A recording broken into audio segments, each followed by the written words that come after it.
Okay, good evening. सो कल के class में हमने holozoic nutrition in unicellular organisms and multicellular organisms, ये जो पार्ट है ये स्टार्ट किया है। तो आज की क्लास में हम इन डिटेल उसके बारे में स्टडी करने वाले थे। सो जो भी प्रीवियस क्लास में स्टडी किया है हमने, introductory part about all life processes. तो उसके बाद हमने न्यूट्रिशन का जो पार्ट है, जो इम्पोर्टेंट लाइफ प्रोसेस है, वो इम्पोर्टेंट लाइफ प्रोसेस हमने अभी। Okay, please wait for a minute.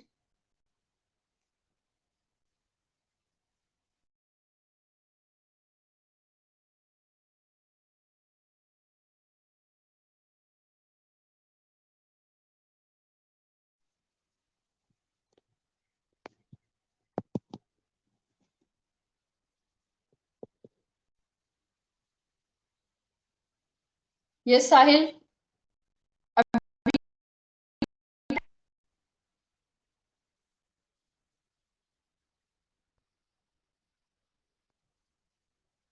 Sahil, please reply.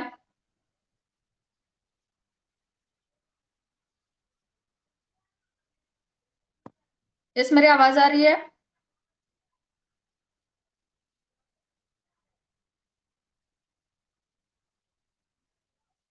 Okay, ठीक है। तो क्लास में हमने लाइव प्रोसेसेस का जो लेसन है वो स्टडी करना स्टार्ट किया था। तो उसमें आज मैंने बताया था कि जो होलोजाइक न्यूट्रिशन का पार्ट, जिसमें यूनिसेलुलर ऑर्गेनिज्म, जो अमीबा का, हमने जो इनटेक ऑफ न्यूट्रिशन की जो प्रोसेस है वो स्टडी की थी। बट उसमें जो 5 स्टेप्स आते थे तो वो स्टेप्स हमने उसमें नहीं देखे थे। तो जो कुछ भी होलोजाइक न्यूट्रिशन का पार्ट है, तो उसमें कौन सा भी ऑर्गेनिज्म एज एग्जाम्पल अगर हम लेते हैं तो वो 5 स्टेप्स वहां पे फॉलो करता है। तो वो कौन कौन से स्टेप्स है वो आज की क्लास में हम स्टडी करने वाले हैं। तो होलोजाइक न्यूट्रिशन इन अमीबा, ये जो पार्ट आता है, तो उसमें एक प्रोसेसेस दिए गए थे।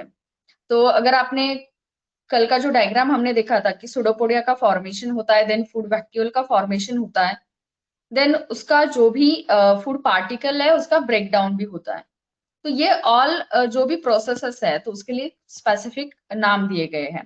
तो वो कौन कौन से पार्ट है और उस स्टेप्स को क्या हम नाम देते हैं, तो वो हम आज स्टडी करने वाले हैं। तो इसमें अगर हम देखते हैं तो ये जो पार्ट आता है अमीबा का, होलोजोइक न्यूट्रिशन का, तो इसमें कुछ स्टेप्स आते हैं। तो 5 स्टेप्स है। जो फर्स्ट स्टेप आती है इंजेशन की, मीन्स जो भी फूड पार्टिकल है ग्रैब करना है और उसको बॉडी में एंटर करना है। तो वो पार्ट जो है वो पार्ट आता है इंजेशन का। आफ्टर दैट इसके बाद जो नेक्स्ट स्टेप आती है वो स्टेप आती है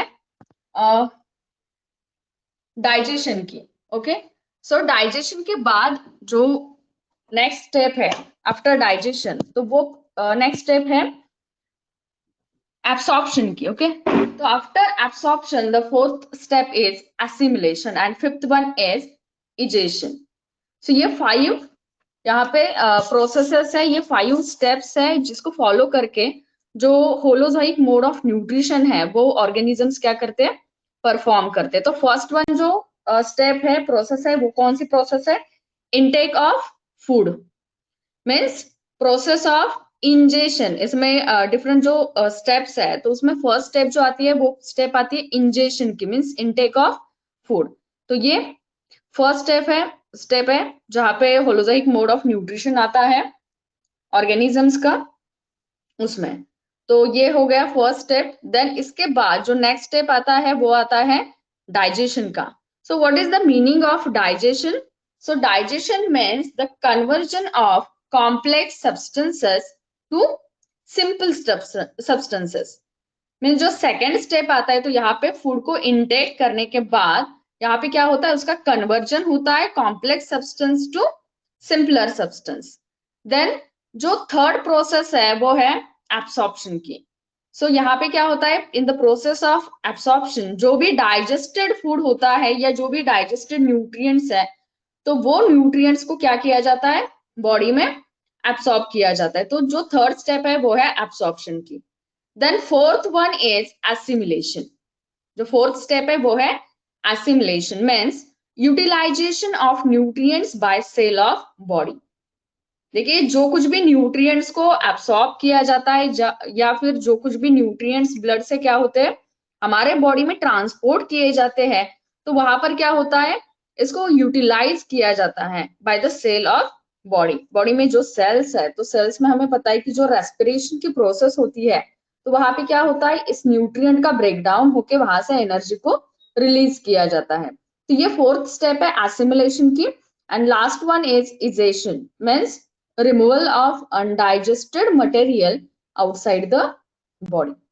तो ये 5 स्टेजेस है, स्टेप्स है, जिससे होलोजोइक न्यूट्रिशन जो है वो क्या किया जाता है, कंप्लीट किया जाता है। सो ये जो 5 स्टेप्स है वो अगर आपको समझ में आए तो प्लीज आप 1 बाय 1 ये जो 5 स्टेप्स है उसको आप प्लीज टाइप करिए। जो होलोजोइक न्यूट्रिशन है तो उसमें ये 5 स्टेप्स आते हैं। ये जो स्टेप्स के नाम है प्लीज आप टाइप कीजिए अगर आपको ये समझ में आए तो।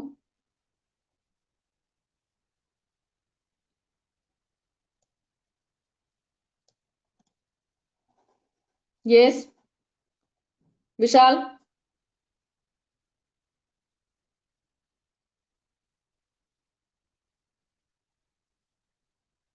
Please type the answer. जो कुछ भी हमने 5 स्टेप्स देखे हैं होलोजोइक न्यूट्रिशन के, तो वो 5 स्टेप्स कौन कौन से उसके नाम आपको लिखने हैं।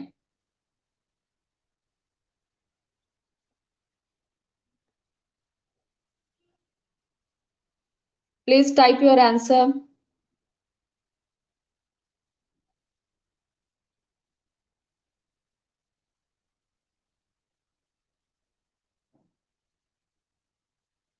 Okay, first one is ingestion, then digestion. Third step is absorption. Fourth one,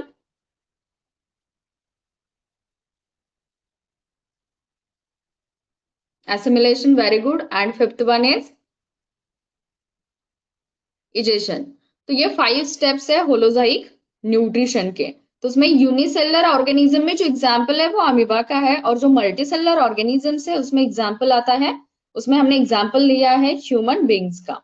तो आपको कुछ पॉइंट्स है जो कि याद रखने हैं इस न्यूट्रिशन इन अमीबा के बारे में।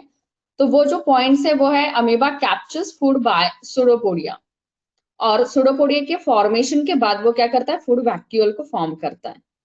देन जो इंजाइम्स होते हैं वो इंजाइम्स कन्वर्ट होते हैं, सॉरी इंजाइम्स कन्वर्ट करते हैं फूड सब्सटेंसेस को from complex to simple form.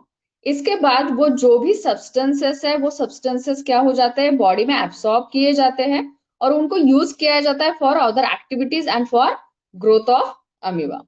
And then जो वेस्ट मटेरियल होता है तो वो वेस्ट मटेरियल रिमूव किया जाता है आउटसाइड द बॉडी।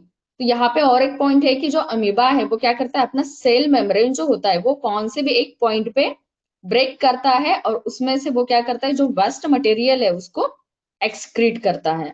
तो ये कुछ पॉइंट्स है अमीबा का जो न्यूट्रिशन है इसके बारे में। तो नेक्स्ट पार्ट जो हमने कल एक्चुअली थोड़ा सा डिस्कस किया हुआ है, जो कि है ह्यूमन डाइजेस्टिव सिस्टम का पार्ट। तो ह्यूमन डाइजेस्टिव सिस्टम में कहा था anterior and is mouth and जो पोस्टीरियर एंड है वो है एनस। तो यहाँ पे जो कुछ भी पार्ट्स हमने ये सैलिमेंट्री कैनल के स्टडी किए हैं, तो उसमें से जो फर्स्ट पार्ट आता है वो है माउथ का, जिसमें 3 ऑर्गन्स प्रेजेंट है, जैसे कि टंग है जो मस्कुलर पार्ट है, then teeth and salivary glands. तो यहाँ पे जो फंक्शंस परफॉर्म किए जाते हैं इन ऑर्गन से, तो जो टीथ है तो उसका फंक्शन है breakdown of food into smaller pieces. तो ये स्मॉल पीसेस में इसको क्या करेगा, ब्रेक करेगा, कट करेगा। और जो टंग का फंक्शन है वो मिक्स कर देते हैं सलाइवा को प्रॉपरली उस फूड के साथ। एंड सलाइवरी ग्लैंड्स जो प्रेजेंट होते हैं, तो सलाइवरी ग्लैंड से सलाइवरी अमाइलेज का सिक्रीशन होता है, और वो सलाइवरी अमाइलेज क्या करते हैं, स्टार्च जो प्रेजेंट होता है उस फूड में। ओके, सलाइवरी अमाइलेज जो है वो इंजाइम है जो कि क्या होता है, सलाइवरी ग्लैंड से सिक्रीट होता है। सलाइवरी अमाइलेज नाम है उसका। वो सलाइवरी अमाइलेज क्या होता है, उस स्टार्च पे एक्ट होता है और उसका कन्वर्जन माल्टोज जो कि एक सिंपल शुगर का फॉर्म है उसमें वो कन्वर्ट कर देता है। तो ये पार्ट हो गया जो स्टार्टिंग पॉइंट है हमारे डाइजेस्टिव सिस्टम का, उसके बारे में। अब जब नेक्स्ट पार्ट आता है वो है फारिंग्स का पार्ट। तो फारिंग्स जो है वो क्या है, कैविटी है। तो जिसमें जिसमें से क्या होता है, फूड जो है वो फूड पाइप की तरफ या जो एसोफेगस है उसकी तरफ क्या किया जाता है, उसको पास किया जाता है। तो ये जो फंक्शन है वो है फारिंग्स का फंक्शन। इसके बाद जो नेक्स्ट पार्ट है वो है एसोफेगस। तो एसोफेगस जो है वो क्या है, एक फूड पाइप भी उसको हम कहते हैं कि एक ट्यूब लाइक स्ट्रक्चर है। टोटली वो मस्कुलर पार्ट है। तो इस इसोफेगस से क्या होता है, ये जो फूड है वो क्या हो जाता है, आगे पास हो जाता है। तो यहाँ पे मैं आपको इमेज दिखा रही हूँ इसकी, जो कि है डाइजेस्टिव सिस्टम। 1 सेकेंड।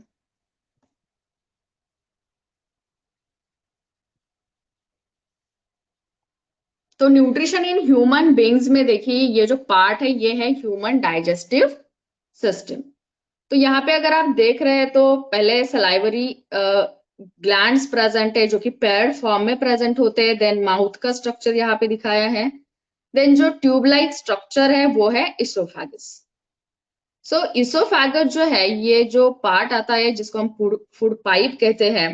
तो इसोफेगस का जो फंक्शन है वो है it passes food towards the stomach by a wave like movement which is called as peristalsis। ये जो मूवमेंट करता है इसको हम कहते हैं peristalsis movement. So peristalsis means contraction and relaxation of food pipe. ये रिदमिक कॉन्ट्रैक्शन है, जैसे कि हार्ट का जो फंक्शन है वो रिदमिकली कॉन्ट्रैक्ट एंड रिलैक्स होता है। सेम वैसे ये जो इसोफेगस है वो रिदमिकली कॉन्ट्रैक्ट एंड रिलैक्स होता है। इसके और ये जो प्रोसेस होती है इसको हम कहते हैं पेरिस्टालसिस। तो ये क्या है, पेरिस्टालसिस मूवमेंट से इसोफेगस जो है वो क्या करता है, फूड को आगे पास करेगा। अगर हम इसकी लेंथ देखते हैं तो ये जो इसोफेगस है ये 25 सेंटीमीटर होता है लेंथ में। ये जो इसोफेगस है उसकी लेंथ कितनी है, 25 सेंटीमीटर ये लेंथ में है। तो इसके बाद जो नेक्स्ट पार्ट आता है वो है स्टमक का पार्ट। अब देखिए जो स्टमक है वो जे शेप का एक पाउच दिखता है। और ये जो लेंथ अगर इसके हम देखेंगे तो 25 टू 30 सेंटीमीटर इसकी क्या है, लेंथ है। देन जो गैस्ट्रिक ग्लैंड्स में प्रेजेंट होते हैं तो ये ग्लैंड्स इसके जो वॉल्स होते हैं वहां पे प्रेजेंट होते हैं और वहां से वो क्या करते हैं, गैस्ट्रिक जूसेस को सिक्रेट करेंगे। ओनली मसल्स, रोहन, ये जो मस्कुलर टिश्यूज होते हैं तो इसके लाइनिंग्स उसी से बनते हैं। तो ये टोटली मस्कुलर पार्ट है। इसमें जो हमने मसल्स के जो सॉरी मस्कुलर टिश्यू के जो भी टाइप्स देखे हैं तो उसी टिश्यू से ये एसोफेगस का फॉर्मेशन होता है। ओके, ये डायग्राम आपको क्लियर है? यस, ये जो डायग्राम मैं आपको दिखा रही हूँ book diagram.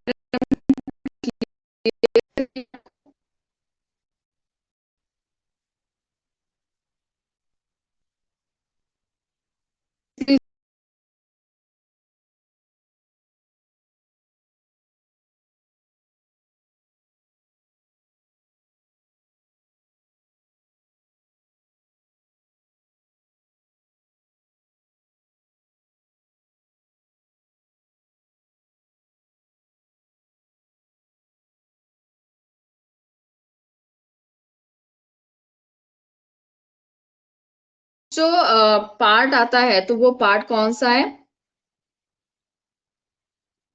Okay, voice is breaking, 1 second.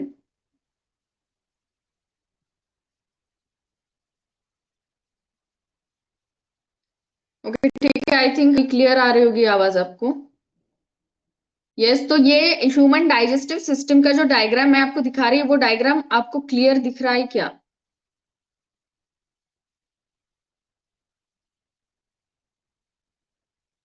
क्योंकि स्टमक का जो पार्ट है वो जे शेप का पार्ट है, which is 25 to 30 centimetre long, और इसमें जो भी गैस्ट्रिक ग्लैंड्स प्रेजेंट होते हैं तो वो 2 टाइप्स के ग्लैंड्स प्रेजेंट होते हैं, 2 टाइप्स के।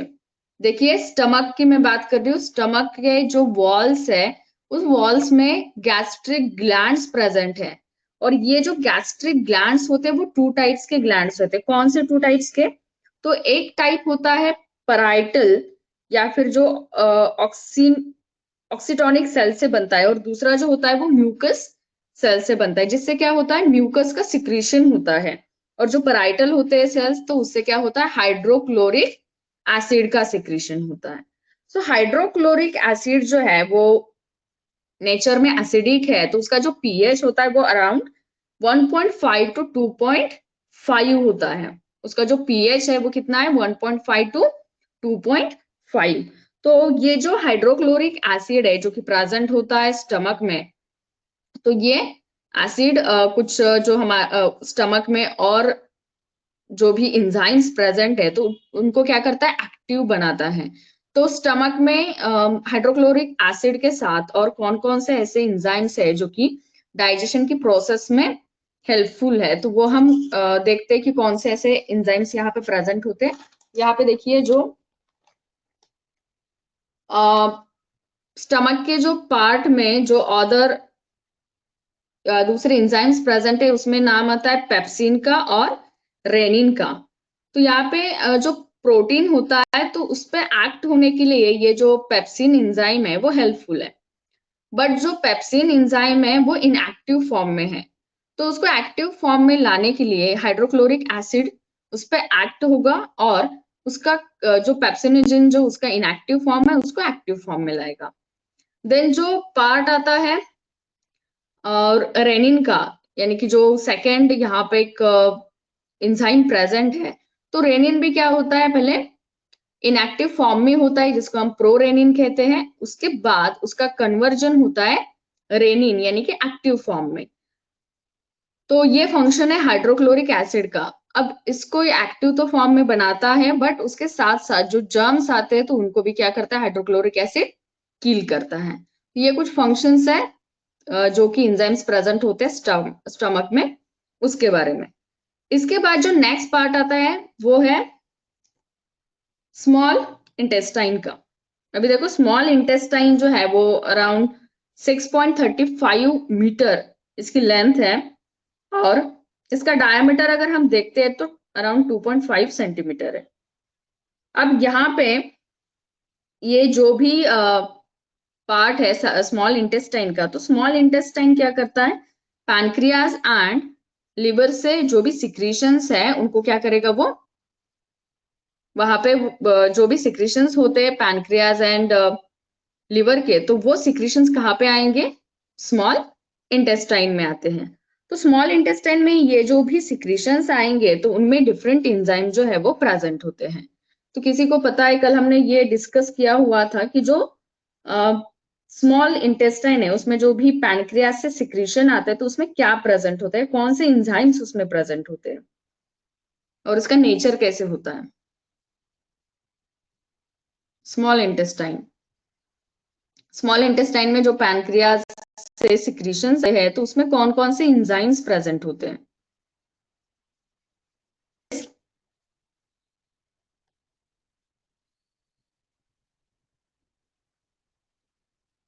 ओके ठीक है, जो आपके पास टेक्स्ट बुक है वो टेक्स्ट बुक आप ओपन कीजिए। तो वहां पे ये डायग्राम दिया हुआ है डाइजेस्टिव सिस्टम का। तो उस डाइजेस्टिव सिस्टम के डायग्राम में आपको पैनक्रियाज लिवर का जो भी पार्ट है वो वहां पे दिखाई देगा। तो पैनक्रियाज से जो भी सिक्रीशंस होते हैं तो उनको हम पैनक्रियाटिक जूस कहते हैं। तो जो पैनक्रियाटिक जूस प्रेजेंट है तो उसका नेचर कैसे है? अल्कलाइन नेचर है। तो ये जो अल्कलाइन नेचर होता है पैनक्रियाटिक जूसेस का, तो इसकी वजह से वहां पे जो भी एंजाइम्स प्रेजेंट होते हैं वो इजीली एक्ट हो सकते हैं वहां पे जो भी फूड या जो भी कॉम्प्लेक्स सब्सटेंसेस प्रेजेंट है उसके ऊपर।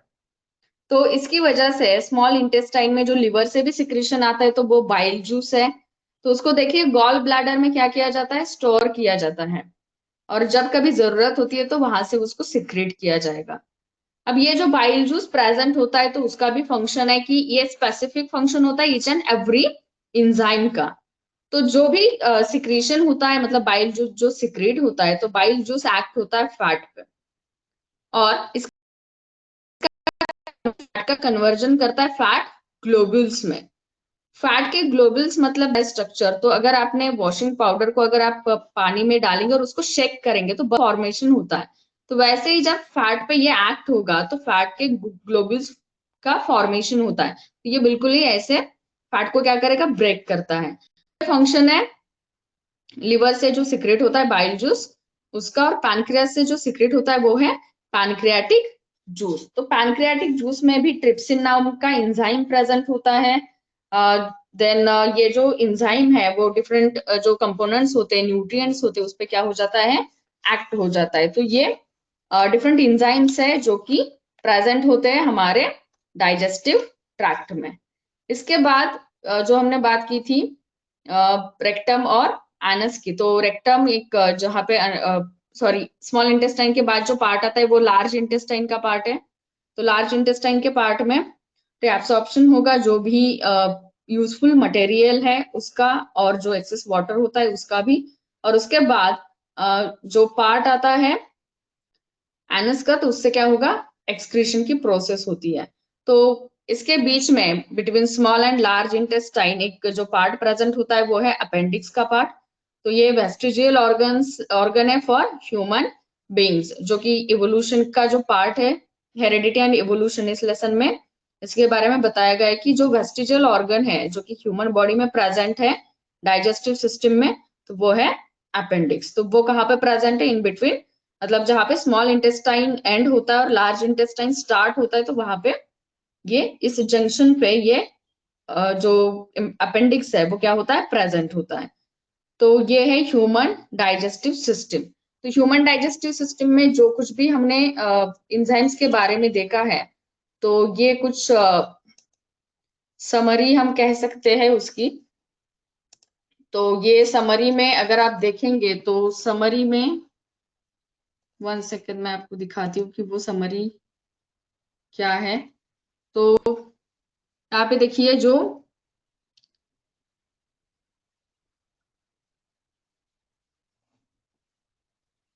देखिए जो सलाइवरी ग्लैंड्स है, तो सलाइवरी ग्लैंड्स में सलाइवरी अमाइलेज प्रेजेंट है जो कि स्टार्च को कन्वर्ट करता है माल्टोज में।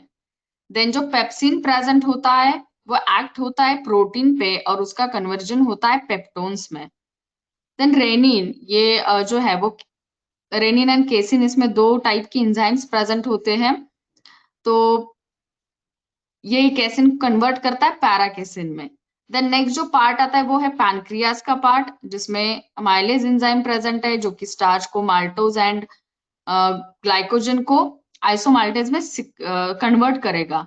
देन आफ्टर दैट जो ट्रिप्सिन एंजाइम है वो प्रोटीन्स को ब्रेक करके उसको पेप्टोन्स एंड पेप्टाइड्स में कन्वर्ट करेगा। देन लाइपेज ये इमल्सिफाई करता है फैट्स को into fatty acids and glycerol. Then small intestine में डिफरेंट ये कुछ नाम है यहाँ पे इंजाइम्स के, जैसे कि माल्टेज है, सुक्रेज है, लैक्टेज एंड लाइपेज है। ये देखिए ये स्पेसिफिक है, तो यहाँ पर इनके जो भी नेम दिए गए हैं तो सेम उसका मीनिंग आगे देखिए। माल्टेज जो है वो माल्टो शुगर को कन्वर्ट करता है ग्लूकोज में। सुक्रेज सुक्रोज शुगर को कन्वर्ट करेगा ग्लूकोज एंड सुक्रोज में। लैक्टेज ये सॉरी यहाँ पे सुक्रोज जो है वो कन्वर्ट करेगा सुक्रोज को ग्लूकोज में। एंड देन लैक्टेज जो है वो लैक्टोज को कन्वर्ट करता है इनटू ग्लूकोज एंड गैलेक्टोज में। एंड लास्ट वन जो है वो है लाइपेज, जो कि ट्राइग्लिसराइड को कन्वर्ट करता है फैटी एसिड्स में। तो ये डिफरेंट टाइप्स ऑफ इंजाइम्स है जो कि प्रेजेंट होते हैं इन ह्यूमन डाइजेस्टिव सिस्टम। तो इसमें भी अगर हम देखते हैं तो सेम प्रोसेस है, इंजेशन होता है, देन डाइजेशन होता है, एब्सॉर्प्शन होता है, एसिमिलेशन होता है, और जो कुछ भी वेस्ट मटेरियल है उसका इजेशन भी किया जाता है। तो ये ह्यूमन डाइजेस्टिव सिस्टम के बारे में है।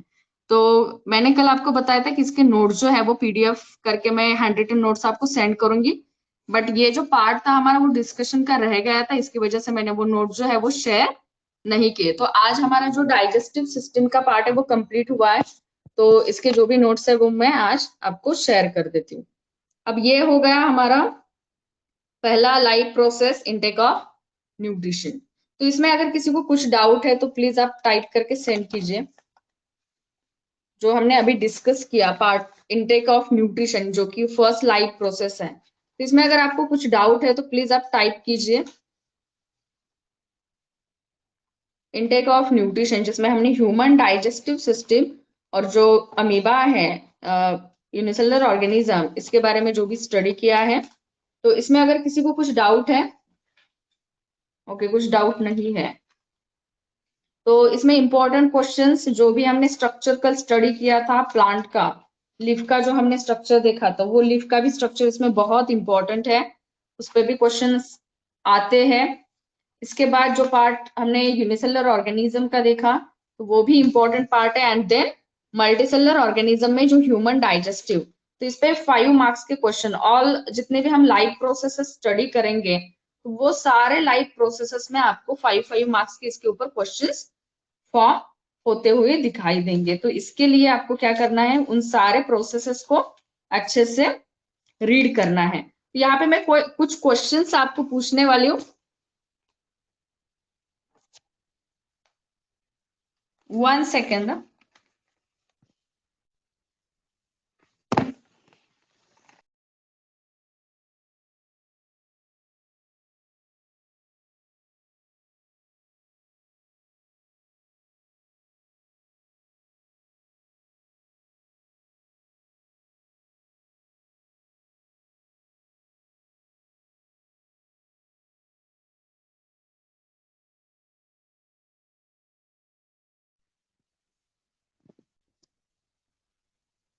ये सभी क्लियर है? आई थिंक आपको आवाज मेरी आ रही होगी। मैं कुछ क्वेश्चंस आपको इसी चैप्टर के बेसिस पे पूछ रही हूँ, उसके आंसर आपको वन वन यहाँ पे जो कुछ भी आपका आंसर होगा वो आपको क्या करना है, टाइप करना है। ओके ठीक है। Which chemical breaks fats into smaller globules? First question is which chemical breaks fats into smaller globules?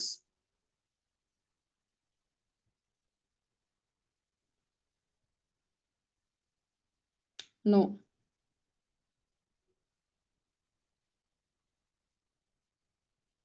Correct. तो जो बाइल जूस का मतलब लिवर का जो सिक्रीशन था, तो लिवर के सिक्रीशन से क्या होता है, ये जो भी पार्ट आता है तो वो क्या करता है, उस फैट को कन्वर्ट करता है स्मॉल ग्लोब्यूल्स में। The process of muscular contraction and relaxation of esophagus is called as? Very good. Answer is peristalsis. Dash are the group of sugar, starch and cellulose. एक न्यूट्रिएंट का नाम आएगा इसमें। Dash is the group of sugar, starch and cellulose. No no, ये nutrient का type आएगा इसमें। मतलब अगर आप देख रहे हो तो शुगर, उसको और एक नाम, तो इसका आंसर होगा carbohydrates. Dash organ stores bile? कौन से ऑर्गन में ये बाइल जूस जो है उसको स्टोर किया जाता है? नो नो, लिवर से उसको सिक्रीट किया जाएगा। स्टोर, लिवर से बाइल जूस को सिक्रीट किया जाता है और उसको स्टोर किया जाता है दूसरे organ. Very good, gall bladder is the correct answer. Okay, fats are broken down into fatty acids and, और किस में कन्वर्ट हो जाता है, फैट का अगर कन्वर्जन होता है तो fatty acids and, very good, glycerol. Then the opening and closing of stomata is regulated by name of the cell, guard cells. तो ये कुछ क्वेश्चंस थे इसी की बेस पे।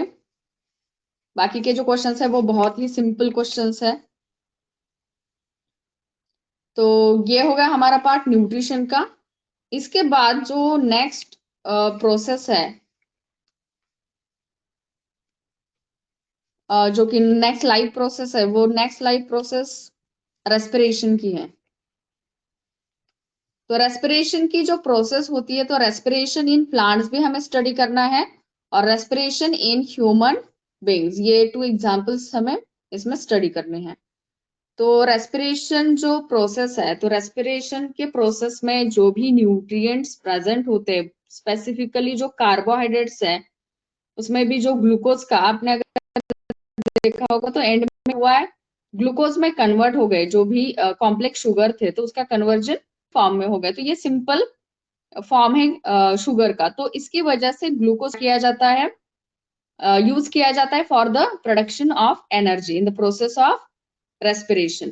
तो रेस्पिरेशन की प्रोसेस के लिए सबसे पहले हमें क्या सीखना है, ह्यूमन रेस्पिरेटरी सिस्टम के बारे में हमें स्टडी करना है। तो देखिए, जब रेस्पिरेशन की प्रोसेस है तो उसमें एक ब्रीदिंग भी एक टर्म आती है। तो ब्रीदिंग और रेस्पिरेशन जो है वो थोड़ा सा अलग है। जैसे कि रेस्पिरेशन 2 टाइप्स में होता है, एक होता है बॉडी लेवल पे, बॉडी लेवल का रेस्पिरेशन, और दूसरा जो होता है वो सेलुलर रेस्पिरेशन है। तो बॉडी लेवल के रेस्पिरेशन में क्या होता है, जो भी गैसेस का एक्सचेंज होता है, वो गैसेस का एक्सचेंज होता है बिटवीन सराउंडिंग एंड बॉडी। तो ये हो गया बॉडी लेवल रेस्पिरेशन। मतलब सिंपली हम एटमॉस्फेयर से एयर को इनहेल करें, और इनहेलेशन में हम क्या करेंगे, ऑक्सीजन को लंग से हमको मिक्स करेंगे, उसके बाद जो भी कार्बन उसको एटमॉस्फेयर में रिलीज करेंगे। तो ये क्या है, ये बॉडी लेवल रेस्पिरेशन है। बट जो सेलुलर लेवल का जो रेस्पिरेशन होता है, तो सेलुलर रेस्पिरेशन की प्रोसेस होता है, तो ये जो भी न्यूट्रिएंट प्रेजेंट है, वो nutrient in presence of oxygen क्या हो जाते हैं, ब्रेक हो जाते हैं, और इससे क्या प्रोड्यूस होता है, कार्बन डाइऑक्साइड एंड एनर्जी। तो इस प्रोसेस को सेलुलर रेस्पिरेशन की प्रोसेस कहते हैं। तो पहले प्रीवियस क्लासेस में हमने एक्सटर्नल इंटरनल ऐसे कुछ टाइप्स देखे हैं रेस्पिरेशन के भी। तो इसमें जो सेलुलर रेस्पिरेशन है, वो सेलुलर रेस्पिरेशन हमें इस रेस्पिरेटरी सिस्टम के बाद उसको हमें स्टडी करना है, जो कि एक्चुअल प्रोसेस है एनर्जी के प्रोडक्शन की। तो यहाँ पे रेस्पिरेशन जो होता है प्लांट्स का, सबसे पहले हम देखेंगे। तो प्लांट्स में जो रेस्पिरेशन की प्रोसेस होती है, तो वो वहां पर भी जो ग्लूकोज का फॉर्मेशन होता है फोटोसिंथेसिस की प्रोसेस में, तो वहां पर भी क्या किया जाता है, ग्लूकोज को ब्रेक किया जाता है। तो ग्लूकोज को कन्वर्ट किया जाता है carbon dioxide, water and energy में। तो यहाँ पे देखिए, पहले हमने जो बात की थी कि जो फोटोसिंथेसिस की प्रोसेस है, उसमें ऑक्सीजन का क्या हो रहा है, वहां पे ऑक्सीजन लिबरेट हो रहा है, ऑक्सीजन वहां पे फॉर्म हो रहा है। तो यही ऑक्सीजन का कुछ स्मॉल अमाउंट में रेस्पिरेशन की प्रोसेस में भी उसको यूज किया जाएगा, क्योंकि प्लांट्स भी क्या है, एरोबिक ऑर्गेनिजम्स है, जैसे कि ह्यूमन बीइंग्स है। तो उनके लिए भी ऑक्सीजन रिक्वायर्ड है for the production of energy. But ये जो प्लांट्स है वो कैसे, स्टेशनरी है, वो बिल्कुल भी लोकोमोशन की प्रोसेस नहीं करेंगे। तो इसके लिए इनको जो भी एनर्जी रिक्वायर्ड होती है, वो बहुत ही लेस अमाउंट में रिक्वायर्ड होती है। तो जो कुछ भी एनर्जी ये प्रोड्यूस करते हैं, वहां पे वो क्या की जाती है, स्टोर की जाती है उनमें। तो ये जो प्लांट्स है, तो वो क्या करेंगे, रेस्पिरेशन की प्रोसेस से एनर्जी को फॉर्म करेंगे। तो जो प्लांट का एक्चुअली जो ऑल पार्ट्स होते हैं, जैसे कि लीफ का स्ट्रक्चर है, फ्लावर्स है, स्टेम का स्ट्रक्चर है, तो ईच एंड एवरी इसका जो पार्ट है वो क्या करता है, रेस्पिरेशन की प्रोसेस करता है। बट मेन जो ऑर्गन है या मेन पार्ट जो आता है प्लांट का, वो क्या है, लीव्स ही है, क्योंकि वहां पे क्या प्रेजेंट है, स्टोमेटल पोर्स प्रेजेंट है, जिसकी वजह से गैसेस का क्या हो जाता है, एक्सचेंज हो जाता है। तो इससे ये जो प्लांट्स है वो क्या करते हैं, with the help of stomata ये रेस्पिरेशन करते हैं। तो वैसे ही प्रोसेस जो फोटोसिंथेसिस में थे, गैसेस का एक्सचेंज करने की, वो कार को इनसाइड द लिव, मतलब जो स्ट्रक्चर है वहां पे लेंगे, और जो भी ऑक्सीजन वहां एटमॉस्फेयर में रिलीज करेंगे। वैसे रेस्पिरेशन की प्रोसेस में क्या होगा, जब रेस्पिरेशन होगी, ऑक्सीजन को इनटेक किया जाएगा, कार्बन डाइऑक्साइड को क्या किया जाएगा, रिलीज किया। अब यहाँ पे देखिए, जो रेस्पिरेशन की प्रोसेस हो रही है प्लांट्स में, तो वहां पर जो कार्बन डाइऑक्साइड फॉर्म होता है, तो वो कार्बन डाइऑक्साइड प्लांट क्या करते, खुद यूज करेंगे। कौन से टाइम पे, ओनली ड्यूरिंग डे टाइम। क्यों डे टाइम पे वो कार्बन डाइऑक्साइड को यूज करते हैं, यूटिलाइज करते हैं, क्योंकि वहां पे क्या हो रहा है, फोटोसिंथेसिस की प्रोसेस चल रही है। ठीक है, हाँ, तो इन प्रेजेंस ऑफ सनलाइट ओनली वो फोटोसिंथेसिस की प्रोसेस करते हैं। तो फोटोसिंथेसिस की प्रोसेस के लिए क्या चाहिए उनको, as a raw material carbon dioxide भी वहां पे होना चाहिए। तो जो कुछ भी रेस्पिरेशन की प्रोसेस से वहां पे कार्बन डाइऑक्साइड का फॉर्मेशन हो रहा है, तो वो कार्बन डाइऑक्साइड क्या हो रहा है वहां पर यूज किया जा रहा है। तो इसकी वजह से during day time only oxygen का जो लेवल होता है या ऑक्सीजन जो लिबरेट होता है एटमॉस्फेयर में वो हाइयर होता है। और ड्यूरिंग नाइट टाइम अगर आपने कभी देखा होगा, सुना होगा आपने कि जो ट्रीज होते हैं, तो ट्रीज के यहाँ पे उसके सराउंडिंग में वहां पे हम नाइट टाइम पे सोना नहीं चाहिए ऐसे बताते हैं। तो ये रीजन क्या है, तो नाइट टाइम पे फोटोसिंथेसिस की प्रोसेस जो है वो स्टॉप हो गई है। अब यहाँ पे जो रेस्पिरेशन की प्रोसेस हो रही है प्लांट्स में, तो उससे जो कुछ भी वहां पे कार्बन डाइऑक्साइड फॉर्म हो रहा है वो पूरा कार्बन डाइऑक्साइड क्या हो रहा है एटमॉस्फेयर में ही रिलीज हो रहा है। तो यहाँ पर फोटोसिंथेसिस की प्रोसेस नहीं, इसकी वजह से उसको यूटिलाइज भी नहीं की, मतलब वहां पे नहीं होता यूटिलाइजेशन। इसकी वजह से कार्बन डाइऑक्साइड जो है वो क्या हो जाता है, वो रिलीज होता रहता है। तो ये जो है ये रेस्पिरेशन है इन प्लांट्स। तो वहां पे अगर आप रिएक्शन लिखेंगे तो यहाँ पे ग्लूकोज का जो फॉर्मूला है मीन्स C6H12O6 प्लस 6 ऑक्सीजन के मॉलिक्यूल्स, मतलब इन प्रेजेंस ऑफ ऑक्सीजन वो रेस्पिरेशन करेंगे और उसमें से जो कुछ भी फॉर्म होता है वो है 6CO2 plus 6H2O and energy. तो ये पार्ट है रेस्पिरेशन इन प्लांट्स का। अब देखिए रेस्पिरेशन की जो प्रोसेस की हम बात कर रहे, तो वहां पे एक टाइप होगा एरोबिक रेस्पिरेशन का, दूसरा टाइप आता है एनारोबिक रेस्पिरेशन का, और जो थर्ड टाइप आता है वो आता है in absence in lack of oxygen का। मतलब ऑक्सीजन वहां पे प्रेजेंट है बट इन लेस अमाउंट। तो ये थ्री डिफरेंट प्रोसेसेस होते हैं। तो कहाँ पे जो एरोबिक रेस्पिरेशन है वहां पे एनर्जी का जो भी फॉर्मेशन होता है वो हाइयर अमाउंट में होता है। वैसे अगर हम बात करेंगे एनारोबिक रेस्पिरेशन की, तो एनारोबिक रेस्पिरेशन में जो एनर्जी का फॉर्मेशन होता है, प्रोडक्शन होता है, वो लेस होता है। और in presence of in lack of oxygen भी वहां पर जो भी एनर्जी प्रोड्यूस होती है उसका भी अमाउंट बहुत ही लेस होता है। तो ये कौन कौन से ऐसे कंडीशंस है और कहाँ पे ऐसे रेस्पिरेशन के प्रोसेसेस होते हैं, तो इसमें अगर हम देखेंगे तो जो एरोबिक रेस्पिरेशन है वो एरोबिक रेस्पिरेशन में 38 मॉलिक्यूल्स ऑफ एटीपी जनरेट होते हैं। 38 मॉलिक्यूल्स ऑफ एटीपी। अब ये एटीपी क्या होता है, तो एटीपी का लॉन्ग फॉर्म है एडेनोसिन ट्राई फॉस्फेट। मतलब इसमें एडेनिन मॉलिक्यूल प्रेजेंट होता है और 3 फॉस्फेट के ग्रुप्स होते हैं, मतलब PO4 एंड PO4 ऐसे एडेनिन के मॉलिक्यूल को वो अटैच होते हैं। तो ये क्या है, ये है एटीपी, जिस फॉर्म में एनर्जी को क्या किया जाता है, एनर्जी को फॉर्मेशन किया जाता है। तो एटीपी को ही हम एनर्जी करेंसी बोलते हैं। जब कभी हमें एनर्जी की जरूरत होती है तब ये जो एटीपी है ये इसको ब्रेक किया जाता है। मतलब ये जो फॉस्फेट ग्रुप हमने बताए थे, 3 फॉस्फेट ग्रुप प्रेजेंट होते हैं, तो उसमें से क्या किया जाता है, जो बॉन्ड्स प्रेजेंट है उनमें, तो उस बॉन्ड को ब्रेक ब्रेक किया जाता है और उसमें से एनर्जी को रिलीज किया जाता है। तो ये क्या है, एटीपी एक एनर्जी करेंसी है जिसमें क्या किया जाता है, एनर्जी को वहां पे स्टोर किया जाता है। तो वैसे जब एरोबिक रेस्पिरेशन होता है तो एरोबिक रेस्पिरेशन में 38 मॉलिक्यूल्स ऑफ एटीपी फॉर्म हो जाते हैं। 38 मॉलिक्यूल्स ऑफ एटीपी। वैसे अगर हम एनारोबिक रेस्पिरेशन की बात करेंगे तो एनारोबिक रेस्पिरेशन में क्या होता है, बहुत ही लेस अमाउंट में एनर्जी प्रोड्यूस होती है। जैसे कि सेम मॉलिक्यूल अगर ग्लूकोज का ब्रेक होता है तो उससे कितने एटीपी फॉर्म होंगे, ओनली 2 एटीपी। तो 2 एटीपी का फॉर्मेशन होता है। तो ऐसा क्यों होता है, तो एनारोबिक रेस्पिरेशन की अगर हम बात करेंगे तो उसमें जो ग्लूकोज का मॉलिक्यूल है तो उसका टोटल ब्रेक डाउन नहीं होता है, टोटली वो ब्रेक नहीं होता है। इसकी वजह से वो जो भी एंड प्रोडक्ट उसके फॉर्म होते हैं उसमें इथेनॉल या फिर लैक्टिक एसिड का फॉर्मेशन होता है।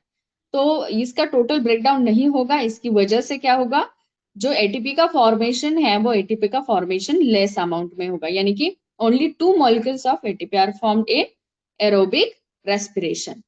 अब थर्ड कंडीशन की जो हमने बात की थी, तो वो थर्ड कंडीशन क्या है, तो वो है इन लैक ऑफ ऑक्सीजन। तो इन लैक ऑफ ऑक्सीजन, ये कंडीशन कहाँ पे आ सकती है? तो इन लैक ऑफ ऑक्सीजन देखिए, जब कभी हम एक्सरसाइज करते हैं तो एक्सरसाइज करने के बाद जो हमारे मसल सेल्स होते हैं वो मसल सेल्स क्या करते हैं? In lack of oxygen respiration की प्रोसेस करते हैं। मतलब ऐसा कभी भी नहीं होगा कि जो एरोबिक ऑर्गेनिजम्स है वो थोड़ी देर के लिए इन अब्सेंस ऑफ ऑक्सीजन या इन लैक ऑफ ऑक्सीजन रेस्पिरेशन नहीं कर सकते। तो इसके लिए एग्जांपल है कि जो मसल सेल्स है, हेवी अगर आप एक्सरसाइज करते हैं, हाँ गुड, तो यहाँ इसकी वजह से क्या होता है, मसल सेल्स में लैक्टिक एसिड का फॉर्मेशन होता है। तो लैक्टिक एसिड अगर फॉर्म हो गया तो यहाँ पे 38 मॉलिक्यूल्स ऑफ एटीपी फॉर्म नहीं होंगे। तो एक वन ग्लूकोज का मॉलिक्यूल अगर वहां पे ब्रेक हो रहा है तो उसमें से सिर्फ 3 एटीपी के मॉलिक्यूल्स ही वहां पे क्या हो रहा है, फॉर्म हो रहे हैं, ओनली 3 मॉलिक्यूल्स ऑफ एटीपी। तो ये क्या है, तो यहाँ पर भी इनकम्प्लीट ऑक्सीडेशन होता है ग्लूकोज मॉलिक्यूल का। इसकी वजह से यहाँ पे ओनली 3 एटीपी के मॉलिक्यूल जो है वो क्या हो जाते हैं, फॉर्म हो जाते हैं। तो ऐसे 3 कंडीशंस क्रिएट हो सकते हैं। In lack of oxygen, is lactic acid a biological waste? Lactic acid को बायोलॉजिकल वेस्ट हम नहीं कह सकते हैं, बायोलॉजिकल वेस्ट नहीं कह सकते लैक्टिक एसिड को हम। देखो जो फर्मेंटेशन की प्रोसेस होती है इन प्रेजेंस ऑफ लैक्टोबैसिलस, तो वहां पर भी लैक्टिक एसिड का क्या होता है, फॉर्मेशन होता है। तो उसको तो हम क्या करेंगे, कंज्यूम करेंगे। ठीक है, तो लैक्टिक एसिड, फिर भी मैं आपको ये कंफर्म आंसर कल के क्लास में, नेक्स्ट क्लास में बता दूंगी कि ये बायोलॉजिकल वेस्ट है क्या, जो कि aerobic respire in lack of oxygen ये जो कंडीशन क्रिएट होती है उसके बारे में।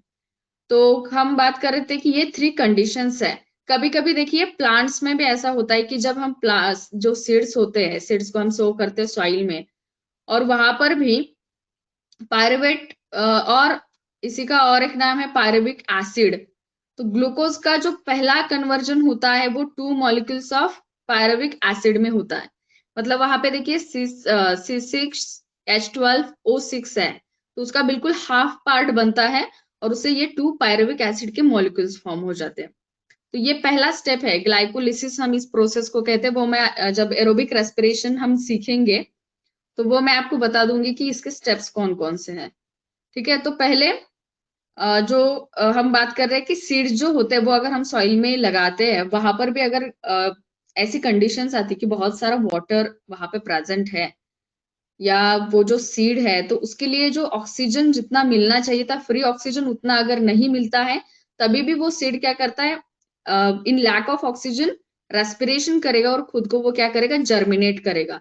तो कभी कभी ऐसे कंडीशंस में ये जो ऑर्गेनिजम्स है वो क्या कर सकते हैं, एरोबिक इन अब्सेंस और इन लैक ऑफ ऑक्सीजन रेस्पिरेशन की प्रोसेस कर सकते हैं। तो ये जो क्वेश्चन अभी पूछा था पार्थ ने कि पायरुवेट मीन्स व्हाट, तो देखो ये जो रेस्पिरेशन की प्रोसेस है, ये रेस्पिरेशन की प्रोसेस 3 स्टेप्स में परफॉर्म की जाती है। ये आपके टेक्स्ट बुक में नहीं दिया गया है। तो जो रेस्पिरेशन की प्रोसेस है वो 3 स्टेप्स में होती है। फर्स्ट स्टेप जो है वो है ग्लाइकोलिसिस, जहां पे ग्लूकोज का ब्रेकडाउन होता है। ग्लाइको मीन्स ग्लूकोज मॉलिक्यूल और लिसिस मीन्स उसका ब्रेकडाउन। तो ग्लाइकोलिसिस, देन जो सेकेंड स्टेप आता है वो आता है try carboxylic acid cycle, means TCA cycle. उसी का और ने एक नाम है साइट्रिक एसिड साइकिल, या फिर उसी को हम क्रेब्स साइकिल भी कहते हैं। एंड जो थर्ड स्टेप आता है वो स्टेप आता है electron transfer chain reaction, means ETC। तो ये 3 स्टेप्स से क्या होता है, रेस्पिरेशन की प्रोसेस जो है वो कंप्लीट हो जाती है। तो ग्लाइकोलिसिस में देखो, ग्लाइकोलिसिस में ग्लूकोज का कन्वर्जन पहले स्टेप में होता है पायरुविक एसिड में, जो कि आपके टेक्स्ट बुक में दिया हुआ है। और ये जो प्रोसेस होती है, ये प्रोसेस कहाँ पे होती है, सेल के माइटोकॉन्ड्रिया में। सेल के माइटोकॉन्ड्रिया में क्या होता है, रेस्पिरेशन की प्रोसेस होती है। तो ये सेल ऑर्गेनेली है, सॉरी, ये जो प्रोसेस होती है ग्लाइकोलिसिस की वो सेल के साइटोप्लाज्म में होती है। ग्लाइकोलिसिस की जो प्रोसेस है वो सेल के साइटोप्लाज्म में होती है, जहां पे ये पायरुविक एसिड का फॉर्मेशन होता है। देन पायरुविक एसिड और एक प्रोडक्ट में कन्वर्ट होता है जिसको हम कहते हैं एसिटिल कोएंजाइम A। जब ये फॉर्म होगा तब वो एंट्री करेंगे सेल के जो ऑर्गेनेली है माइटोकॉन्ड्रिया उसके स्ट्रक्चर में।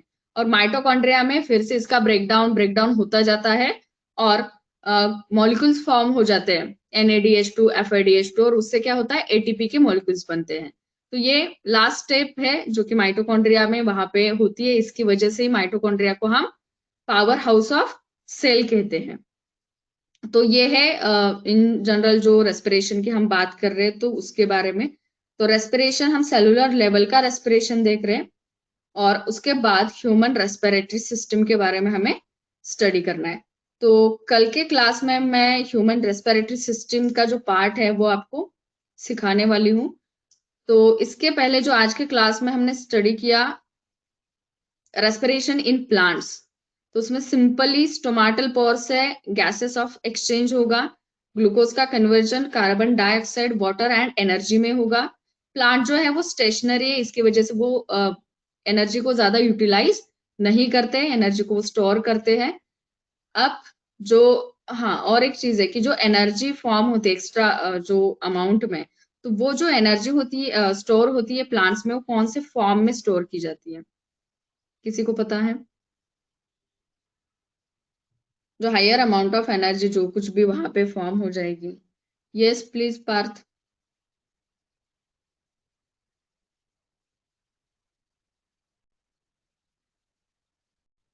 ओके ठीक है। तो यहाँ पे जो स्ट्रक्चर है ह्यूमन रेस्पिरेटरी सिस्टम का, तो उसके कौन कौन से ऑर्गन्स है और ईच एंड एवरी ऑर्गेनिज्म का, sorry each and every organ का जो कुछ भी फंक्शन है रेस्पिरेशन की प्रोसेस में, वो हम कल के क्लास में स्टडी करेंगे।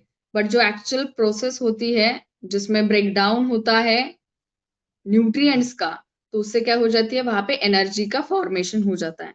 तो देखिए हमने जो कुछ भी अभी देखा कि जो ग्लूकोज है उसका कन्वर्जन होता है और उससे एनर्जी का प्रोडक्शन होता है। तो जो कुछ भी अदर न्यूट्रिएंट्स को हम कंज्यूम करते हैं तो उन न्यूट्रिएंट से एनर्जी प्रोड्यूस हो सकती है क्या? जैसे कि हम प्रोटीन्स के सोर्सेस लेते हैं, फैट्स लेते हैं, तो वो जो कुछ भी हम डिफरेंट न्यूट्रिएंट्स ले रहे हैं फूड से, तो उस फूड से या उन न्यूट्रिएंट से एनर्जी प्रोड्यूस हो सकती है। अदर न्यूट्रिएंट जो है अदर देन कार्बोहाइड्रेट्स, एनर्जी का फॉर्मेशन हो सकता है अदर न्यूट्रिएंट से।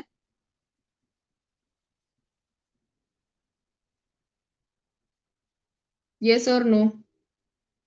हो सकता है।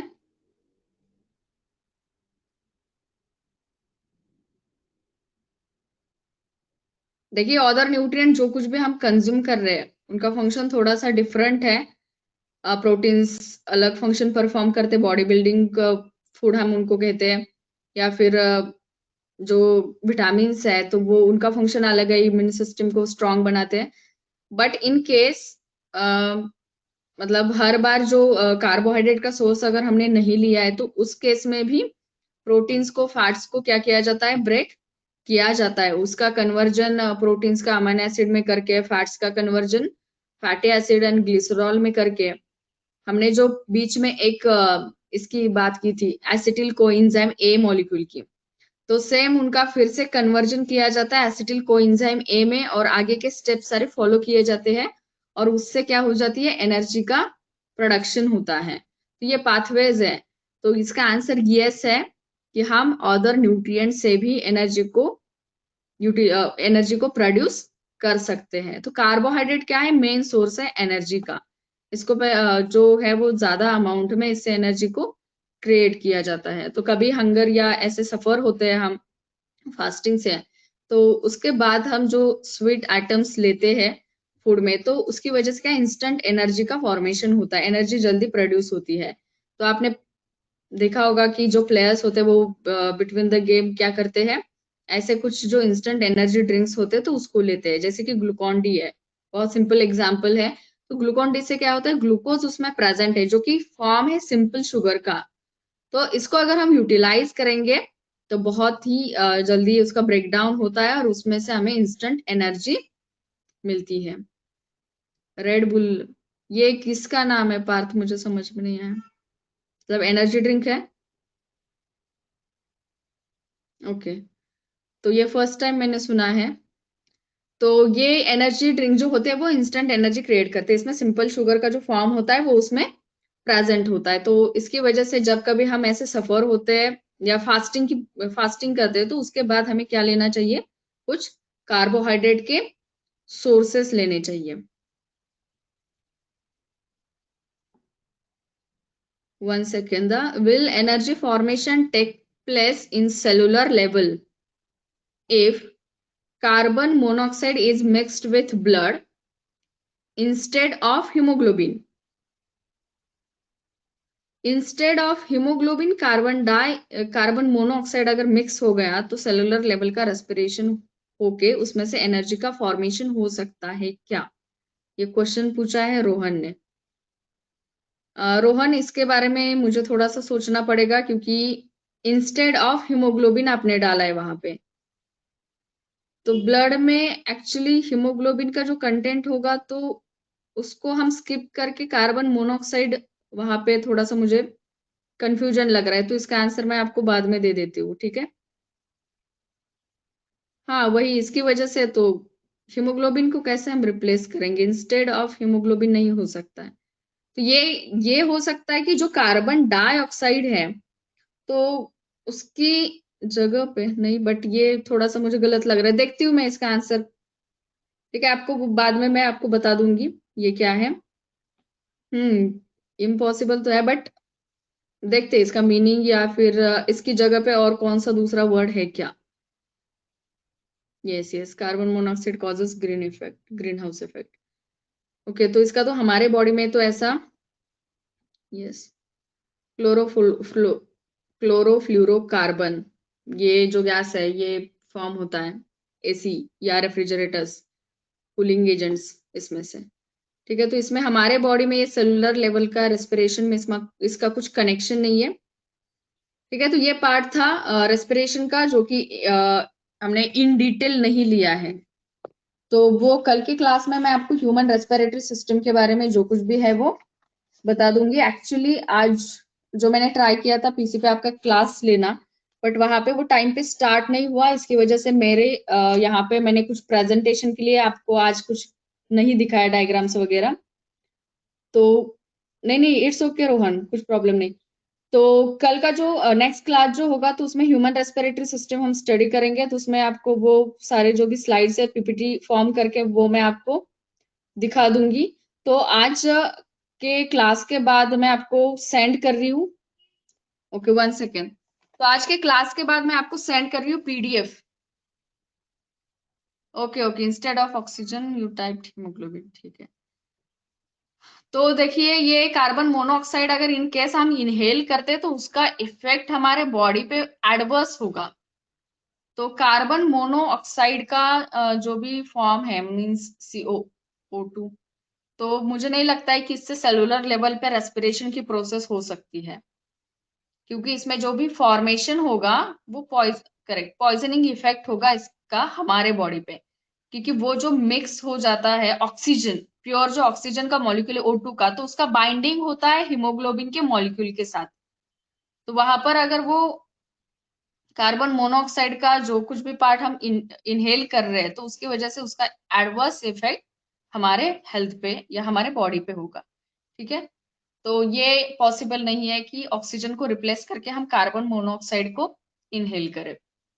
तो ये कुछ पार्ट है रेस्पिरेशन का। इसमें देखिए जो रेस्पिरेशन इन प्लांट्स है वो बहुत ही सिंपल, मतलब 2 मार्क्स से ज्यादा इसका बिल्कुल भी वेटेज नहीं है, और मोस्टली इसके ऊपर बोर्ड के एग्जाम में ज्यादा क्वेश्चंस नहीं आते respiration in plants. But respiration in human beings ये बहुत इंपॉर्टेंट स्ट्रक्चर है, लाइव प्रोसेस है, जिसपे 3 मार्क्स एंड 5 मार्क्स बहुत टाइप के क्वेश्चन इसमें फॉर्म हो सकते हैं। तो थोड़ा सा हम देखते हैं कि जो स्टार्टिंग पॉइंट है या कौन कौन से ऑर्गन्स है ह्यूमन रेस्पिरेटरी सिस्टम के। सो आंसर अपना टाइप कीजिए जल्दी से, ह्यूमन रेस्पिरेटरी सिस्टम के कौन कौन से ऑर्गन्स है। स्टार्टिंग पॉइंट से लेकर आप आगे आगे नेक्स्ट ऑर्गन तक जाएंगे, एंड तक आप उसका नाम लिखेंगे। अदर जो बाकी के जो कुछ भी स्टूडेंट है प्लीज आप भी थोड़ा सा एक्टिव रहिए, अभी आंसर दीजिए। 3 to 4 ही स्टूडेंट्स है जो, no no no no Rohan, I am asking about respiratory system. Digestive system का पार्ट हमने कंप्लीट किया है, ह्यूमन रेस्पिरेटरी सिस्टम के बारे में हम बात कर रहे हैं अभी।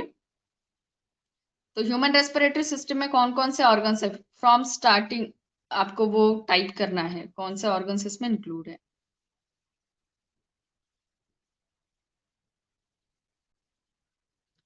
यस, सिंगल सिंगल आंसर आप सेंड करते रहिए। First organ, then next organ.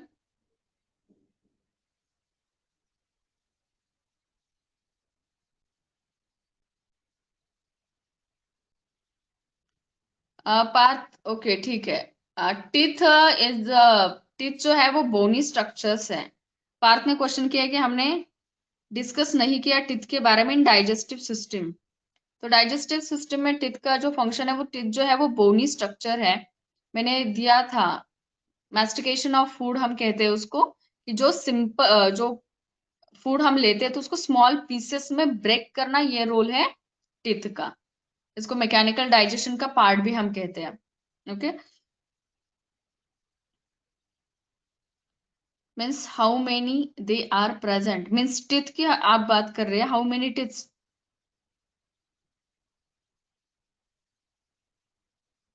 But Parth, ये मतलब क्वेश्चन जो आपने पूछा है कि how many teeths are present. Parth, मुझे आपका क्वेश्चन समझ में नहीं आ रहा है, व्हाट मतलब फॉर्मेशन क्यों लिखा आपने बाद में आंसर किया है।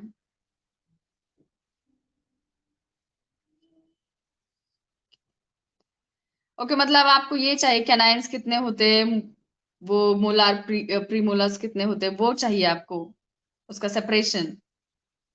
ओके ओके ठीक है, तो वो मैं व्हाट्सएप पे आपको सेंड कर देती हूँ, उसका जो भी नंबरिंग है, 4 टाइप्स के होते हैं टिथ्स, और कौन से इसमें कौन से सेट में कितने टिथ्स प्रेजेंट है वो भी आपको बता देती हूँ। तो हमने ह्यूमन रेस्पिरेटरी सिस्टम के लिए ये क्वेश्चन पूछा था, तो उसमें देखिए सिद्धिराज, रोहन सब ने करेक्ट आंसर दिया है। नजल पैसेज जो है वो स्टार्टिंग पॉइंट है, नोज में नोज कैविटीज हम कहते हैं उसमें, जो कि नजल पैसेज है। उसके बाद फैरिंग्स, देन इसमें और एक पार्ट फैरिंग्स के बाद आता है, वो है लैरिंग्स का, जो कि वॉइस बॉक्स है। Then trachea, wind pipe, bronchi, bronchioles, alveoli and lungs. Lungs में ये स्ट्रक्चर प्रेजेंट है एल्वोलाई का। ऑलमोस्ट ब्रोंक्यूल्स भी वहां पर ही जाते हैं, और ट्रकिया से जो भी ब्रांचिंग होता है वो ब्रोंकी है। तो कल नेक्स्ट क्लास में, नेक्स्ट वीक में, ये human respiratory system in detail with diagram study करते हैं। आज का और कल का जो कुछ भी होमवर्क है, इसके बेसिस पे वो होमवर्क प्लस डाइजेस्टिव सिस्टम तक का जो कुछ भी पार्ट है नोट्स का, तो वो मैं ग्रुप पे आज ही सेंड कर देती हूँ। सो आज के क्लास में जो कुछ भी सिखाया गया है वो सबको क्लियर है। अगर इसी में कुछ डाउट है तो प्लीज पूछ सकते हैं आप। आंसर दिया है, मैंने डिसेबल किया था आपको। तो देखिए यहाँ पे 8 इंसिसस, 4 कैनाइन्स, 8 प्रीमोलास एंड 12 मोलास, ये कॉम्बिनेशन है 32 टिथ्स का।